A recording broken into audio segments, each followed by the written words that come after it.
America के एक मशहूर सोशल एक्टिविस्ट और एक चर्च के पादरी शॉन किंग और उनकी वाइफ रॉय किंग ने मजहब इस्लाम को कबूल कर लिया है।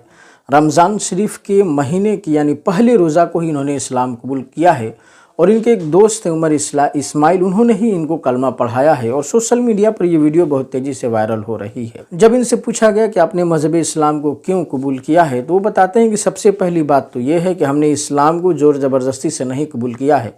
हम देख रहे हैं कि पिछले 6 महीनों से किस तरह से इजराइल मासूम फ़िलिस्तीनियों पर जुल्म कर रहा है और वहाँ के लोगों को मार रहा है। लगभग 6 महीने में 30,000 से ज़्यादा लोग मारे जा चुके हैं और ज़्यादातर उनमें महिलाएं हैं और बच्चे हैं। जब फ़िलिस्तीन के लोग अपने घरों को देखते हैं तो उन्हें सिर्फ मलबा नज़र आता है और उस मलबे में उनके परिवार के लोगों के परिवार के सदस्यों की लाशें दिखाई देती हैं। न रहने के लिए घर है, न खाने के लिए खाना है, न पीने के लिए पानी है।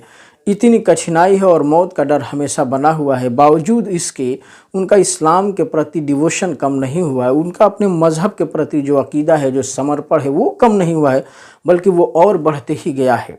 और इसी बात ने हमें ये सोचने पे मजबूर किया है कि वो कौन सी जज्बा है, वो कौन सा ईमान है जो इतने कठिन समय में भी उन्हें साबित कदम रखे हुए है। और फिर इसी के बाद हम लोगों ने इस्लाम का अध्ययन किया और अध्ययन करने के बाद हमें समझ में आया कि इस्लाम ही वो सच्चा मजहब है जो इंसान की ज़िंदगी के मकसद को पूरा करता है। वो कहते हैं कि इतनी कठिन समस्या में और परेशानी में होने के बावजूद भी फ़िलिस्तीन के लोग जानते हैं कि they know the real goal of their life. वो कहते हैं कि फ़िलिस्तीन के लोगों को उनके जीवन का मकसद मालूम है। वो जानते हैं कि उनके जीवन का मकसद क्या है, उनका रियल और वास्तविक गोल क्या है, डे ऑफ जजमेंट क्या है। वो जानते हैं कि आखिरत की ज़िंदगी क्या है। वो एक लक्ष्यहीन नहीं बल्कि एक लक्ष्य वाला जीवन को गुजार रहे हैं। वो उस ज़िंदगी को गुजार रहे हैं जिसमें एक लक्ष्य, एक गोल बताया गया है। और वो कहते हैं कि यही वो कारण रहा है, इसी वजह से हमने इस्लाम को कबूल किया है। इस्लाम की फितरत में कुदरत ने लचक दी है, ये उतना ही उभरेगा जितना इसे दबाओगे। इस्लाम वो शजर है, इसे जितना काटोगे उतना ही बढ़ता जाएगा। इस्लाम ज़िंदा होता है हर करबला के बाद। हर यजीद को लगता है कि जुल्म करके और मासूम लोगों को मार कर वो इस्लाम को वहाँ से ख़त्म कर सकते हैं, लेकिन ये उनकी गलत फहमी है। इस्लाम हमेशा ही जुल्म के बाद उभरने लगता है। और हम देख रहे हैं कि पिछले 6 महीने में बहुत बड़ी और मशहूर हस्तियों ने यूनाइटेड स्टेट्स ऑफ अमेरिका में मजहब इस्लाम को कबूल किया है। वाई दे एक्सेप्टेड इस्लाम, मैं थोड़ा सा बताना चाहता हूँ शॉन किंग की ज़िंदगी के बारे में। यूनाइटेड स्टेट्स ऑफ अमेरिका के एक मशहूर सोशल एक्टिविस्ट रहे हैं, एक चर्च के पादरी रहे हैं और ये नस्लवाद और रंगवाद के ख़िलाफ़ इनका विरोध प्रदर्शन हमेशा रहा है।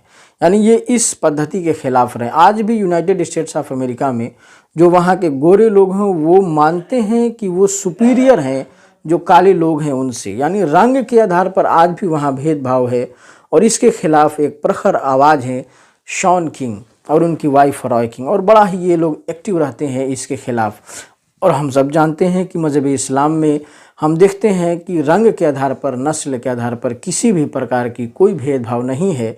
अगर इक्वालिटी को कोई रिलीजन पूरे संसार में मजबूती के साथ प्रमोट करता है और बताता है तो सिर्फ़ और सिर्फ मज़हब इस्लाम है। चाहे रंग का गोरा हो या काला हो, मस्जिद में नमाज पढ़ने के लिए आते हैं तो सब एक सफ़ में खड़े हो जाते हैं। वक्त का बादशाह ही क्यों न हो, अगर वो देर से आता है तो मस्जिद में पीछे ही बैठेगा। और वक्त का भिखारी ही क्यों न हो, अगर वो पहले आया है और अगली सफ़ में बैठा है तो उसे कोई उठा नहीं सकता है। ऐसी समानता, ऐसी इक्वालिटी कहाँ मिलेगी। एक तरफ जब हम देखते हैं हज़रत बिलाल हबशी रज़ियल्लाहु ताला अन्हु को और एक तरफ देखते हैं हज़रत अबू बकर सिद्दीक़ रज़ियल्लाहु ताला अन्हु को, एक गोरे हैं और एक रंग से काले हैं, लेकिन कोई भेदभाव नहीं है। एक इस्लाम के पहले मुअज्जिन हैं और एक अफ़ज़लुल खल्क़ बादल अंबिया हैं। वीडियो में हमने बताया कि यूनाइटेड स्टेट्स ऑफ अमेरिका के ये मशहूर हस्ती जिन्होंने मज़हब इस्लाम को कबूल किया है और क्यों किया है।